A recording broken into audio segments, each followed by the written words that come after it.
बिस्मिल्लाहिर्रहमानिर्रहीम अस्सलाम वालेकुम डियर स्टूडेंट्स। इस वीडियो में हम डिस्कस करेंगे 9th क्लास मैथमेटिक्स की जो बुक है बेटा उसका चैप्टर नंबर 1 एक्सरसाइज 1.4 और 1.4 एक्सरसाइज का जो बेटा क्वेश्चन नंबर 5 है उसका सेकंड वाला पार्ट। इसमें बेटा हमारे पास लेफ्ट हैंड साइड में लिखा हुआ है a into B multiply C, यानी b और c ब्रैकेट में है, साथ a मल्टीप्लाई हो रहा है। राइट साइड में बेटा a b दोनों ब्रैकेट में मल्टीप्लाई हो रहे हैं और साथ c मल्टीप्लाई हो रहा है। तो कहता ये है कि आपने चेक करना है क्या ये लेफ्ट हैंड साइड और राइट हैंड साइड दोनों बराबर हैं या बराबर नहीं है। तो बेटा उसके लिए हमने पहले लेफ्ट हैंड साइड को सॉल्व करना है। लेफ्ट हैंड साइड में बेटा हमारे पास वैल्यू कौन कौन सी है, ए बी और सी, तीन वैल्यू हैं। तो उसमें बेटा ब्रैकेट में जो है पहले उसको सॉल्व करेंगे, बी और सी जो है पहले बेटा इन दोनों को मल्टीप्लाई करेंगे। यहाँ पे लिखा बी मल्टीप्लाई सी, ये जो ब्रैकेट वाली वैल्यू थी बेटा पहले इसको सॉल्व करना है। बी की वैल्यू लिखी, बी की वैल्यू बेटा ये ए बी सी तीनों दिए हुए हैं। बी की वैल्यू है 1 2 -3 और -5, ये बेटा लिख दिया बी की वैल्यू। उसके बाद हमने किसकी वैल्यू लिखी, सी की वैल्यू मल्टीप्लाई सी की वैल्यू, वो थी 2 1 1 3, ये बेटा 2 1 और 1 3, ये वैल्यू भी हमने लिख दी सी की। अब इन दोनों को पहले मल्टीप्लाई कर लेते हैं, क्या आंसर आता है हमारे पास। मल्टीप्लाई बेटा किस तरह से करना है, ये फर्स्ट वाली जो रो है उसको हमने पहले फर्स्ट कॉलम से करना है। तो क्या आएगा बेटा आपके पास, ये 1 मल्टीप्लाई होगा 2 से तो 2 आ जाएगा, फिर दरमियान में प्लस 2 मल्टीप्लाई 1 से होगा तो ये बेटा क्या आ जाएगा 2 आ जाएगा, यानी ये रो इस कॉलम से हो गई। अब इसी रो को बेटा आपने सेकंड वाले इस कॉलम से मल्टीप्लाई करना है। तो 1 किससे हुआ, 1 से 1 आ जाएगा, फिर 2 बेटा किससे होगा 3 से, तो ये कितना आ जाएगा +6 आ जाएगा। फर्स्ट वाली रो सेकंड कॉलम से भी हो गई।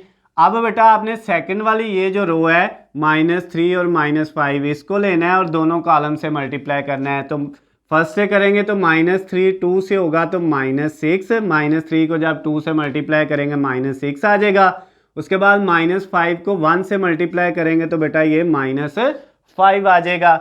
उसके बाद ये वाली रो जब इस कॉलम से होगी तो बेटा -3 1 से मल्टीप्लाई होगा तो -3 आ जाएगा। उसके बाद -5 को जब हम 3 से मल्टीप्लाई करेंगे तो ये -15 आ जाएगा आपके पास। उसके बाद बेटा नेक्स्ट स्टेप में क्या होगा, इनको आपने प्लस माइनस कर लेना है, तो ये बी सी जो है वो उसका आंसर आ जाएगा 2 + 2 4, 1 + 6 जो है ये 7, -5 और -6 माइनस के 11 हो गए और -3 और -15 माइनस के 18 हो गए बेटा आपके पास। उसके बाद यहाँ पे बेटा साथ एक चीज़ आपने ये लिखनी है, ये जो बी सी था इसके साथ बेटा फिर क्या होना है, ए ने मल्टीप्लाई होना है, यानी ए मल्टीप्लाई बी सी। तो बी सी को पहले हमने हल कर लिया, अब पहले ए की वैल्यू लिखेंगे। ए की वैल्यू बेटा हमारे पास क्या थी -1 3, उसके बाद क्या थी बेटा 2 और 0, ये ए की वैल्यू लिखी। नेक्स्ट बेटा इसके साथ हमने किसकी वैल्यू लिखनी है, ए की वैल्यू के साथ बी सी की। तो बी सी को पहले हल करके हमने ये निकाल लिया हुआ है, तो इस बी सी की जगह ये वैल्यू आ गई 4 7 -11 और -18। अब बेटा इन दोनों को हमने मल्टीप्लाई कर लेना है, क्या आता है हमारे पास, मल्टीप्लाई करके देखते हैं हम। सबसे पहले हमने क्या किया बेटा, ये वाली जो रो है फर्स्ट वाली इसको फर्स्ट कॉलम से मल्टीप्लाई किया, तो -1 को 4 से मल्टीप्लाई करेंगे तो -4 आ जाएगा। फिर 3 को मल्टीप्लाई करेंगे -11 से, 3 -11 से होगा तो -33 आ जाएगा बेटा। नेक्स्ट ये वाली जो रो है इसको सेकंड कॉलम से हमने मल्टीप्लाई करना है, तो क्या आएगा -1 को जब 7 से करेंगे तो -7 आ जाएगा बेटा। उसके बाद 3 को मल्टीप्लाई -18 से करना है, किससे मल्टीप्लाई करना है बेटा -18 से, तो ये -54 आ जाएगा आपके पास। उसके बाद नीचे वाली जो रो है इसको दोनों कॉलम से करना है बेटा, 2 को 4 से किया तो ये 8 आ गया। फिर बेटा आपने जब 0 को -11 से करना है तो ये 0 ही होगा, 0 को जिससे मल्टीप्लाई करें वो 0 ही आता है। नेक्स्ट बेटा जब इस रो को आप सेकंड कॉलम से करेंगे, 2 को 7 से किया तो 14 आ गया और 0 को 18 से माइनस से करेंगे तो ये 18 को जब 0 से करेंगे 0 से जो चीज़ मल्टीप्लाई होनी है वो 0 आ जाना है। तो अब बेटा नेक्स्ट जो है आपके पास ये जो आपकी लेफ्ट हैंड साइड थी इसका आंसर हमारे पास क्या आ गया बेटा, यहाँ पे हम लिख लेते हैं इधर सॉल्व करके इसको। -4 और -33, ये बेटा माइनस का 37 आ गया।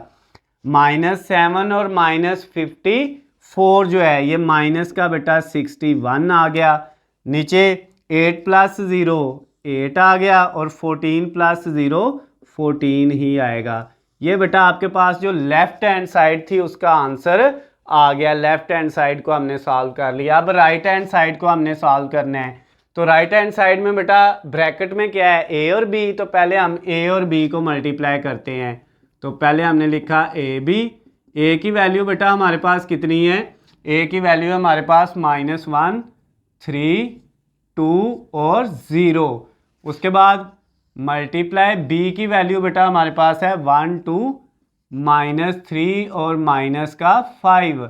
अब इन दोनों को ज़रा मल्टीप्लाई करें, कितना आता है बेटा, सेम वही मेथड है मल्टीप्लाई का। फर्स्ट वाली रो ली, उसको पहले फर्स्ट कॉलम से करेंगे और फिर सेकंड कॉलम से करेंगे। तो -1 1 से होगा तो -1 आ जाएगा। 3 बेटा -3 से होगा तो -9 आ जाएगा। उसके बाद यही वाली रो जब सेकंड कॉलम से होगी तो क्या आएगा बेटा, -1 2 से होगा तो -2 और 3 को -5 से करेंगे तो -15 आ जाएगा। उसके बाद बेटा अब हमने क्या करना है, ये जो सेकंड वाली रो है इसको दोनों कॉलम से मल्टीप्लाई करना है 1 बाय 1। तो क्या होगा, 2 1 से होगा तो बेटा 2 आ जाएगा और 0 3 से होगा, 0 3 से हो या -3 से, जिससे भी होगा बेटा वो क्या आना है, 0 ही आना है। उसके बाद ये बेटा 2 को जब इस 2 से किया तो 4 हो जाएगा सेकंड वाले कॉलम से जब करना है, और 0 को -5 से करेंगे तो ये 0 आ जाएगा। यानी आपके पास ये बेटा जो ए बी था उसका आंसर क्या आ गया, इन दोनों को मल्टीप्लाई करके -10 -1 और -9 माइनस के 10 -2 और -15 माइनस के 17 हो गए। 2 + 0 2 ही आएगा और 4 + 0 4 ही आएगा। ये बेटा आपके पास ये राइट हैंड साइड में ए बी जो है वो आ गया। अब ए बी को आगे मल्टीप्लाई किससे करना है, ए बी ने बेटा आगे मल्टीप्लाई होना है सी से। तो पहले ए बी की वैल्यू लिखेंगे, वो आई है -10 -17 2 और 4, और इसको फिर मल्टीप्लाई बेटा किससे कर देना है, सी से। तो सी की वैल्यू हमारे पास कितनी है, वो है बेटा 2 1 1 3 2 1 और 1 3। अब इन दोनों को बेटा जब मल्टीप्लाई करेंगे तो हमारे पास क्या आंसर आएगा, इनको मल्टीप्लाई करके देखते हैं हमारे पास क्या आंसर आता है। ये बेटा आपने माइनस पहली जो रो है ये वाली, इस रो को बेटा पहले कॉलम से मल्टीप्लाई किया। -10 को 2 से करेंगे तो -20। उसके बाद -17 को 1 से करेंगे तो -17 आ जाएगा। नेक्स्ट बेटा स्टेप में क्या होगा, ये वाली जो रो है ये सेकंड वाले कॉलम से होगी। तो -10 को 1 से करेंगे तो -10 आएगा। उसके बाद -17 को 3 से करेंगे तो कितना आ जाएगा बेटा आपके पास, ये आपके पास 57 आ जाएगा। ये -57 आ जाएगा बेटा, सॉरी -51 आएगा जब आप किसको मल्टीप्लाई करोगे, जो है बेटा -17 को 3 से, यानी 17 को 3 से मल्टीप्लाई करें, 3 7 से होगा 21, और उसके बाद जो है 2 कैरी चला जाएगा, और 3 को 1 से करेंगे 3 और 2 कितना हो जाएगा 5, तो ये 51 आ जाएगा बेटा। उसके बाद ये जो आपके पास फर्स्ट वाली रो थी वो फर्स्ट कॉलम से होके ये आ गया, सेकंड कॉलम से होके ये आ गया। अब बेटा आपने सेकंड वाली ये जो रो है इसको पहले फर्स्ट कॉलम से करना है, क्या आएगा 2 2 से हुआ तो 4, और प्लस ये 4 जो है 1 से होगा तो बेटा ये भी क्या आएगा 4 आ जाएगा। नेक्स्ट बेटा ये वाली जो रो है सेकंड कॉलम से जब होगी 2 1 से होगा तो क्या आ जाएगा 2 आ जाएगा, और 4 3 से होगा तो बेटा ये +12 आ जाएगा। अब इसको अगर हम चेक करें तो हमारे पास आंसर क्या आ गया, -20 और -17। ये बेटा माइनस का कितना हो गया, ये -37 हो गया। उसके बाद -10 और -51, ये -61 जो हो जाएगा बेटा। उसके बाद नीचे 4 + 4 ये कितना आ जाएगा 8 आ जाएगा। और 12 + 2 ये कितना हो जाएगा 14 हो जाएगा। तो ये बेटा आपकी जो राइट हैंड साइड है उसका आंसर बी आ गया है। तो क्या लेफ्ट हैंड साइड और राइट हैंड साइड का आंसर बराबर है? -37, 61, 8 और 14 उधर भी सेम आया है। इसका मतलब हुआ कि ये साबित हो गया है कि left hand side is equal to right hand side है। तो नीचे आपने लिख देना है left hand side is equal to right hand side. तो ये बेटा आपका जो क्वेश्चन नंबर 5 का सेकंड वाला पार्ट था वो कंप्लीट हो गया है। अगर बेटा इसमें आपको कोई मसला हो, कोई चीज़ समझ ना आ रही हो किसी भी पॉइंट की, तो बेटा नीचे स्क्रीन पे मेरा नंबर है, आप मुझे कॉल करके मैसेज करके या कमेंट्स में मुझसे पूछ सकते हैं। अगर बेटा इनके नोट्स आपको चाहिए PDF फॉर्म में, गेस्ट पेपर चाहिए या पेपर पेरी स्कीम जो है वो चाहिए, तो उन सब का लिंक नीचे बेटा डिस्क्रिप्शन में दिया हुआ है, वहाँ से जाकर आप डाउनलोड कर सकते हैं। वीडियो पसंद आती है तो इनको ज़्यादा से ज़्यादा लाइक और शेयर करना है। अल्लाह हाफिज़, खुश रहें।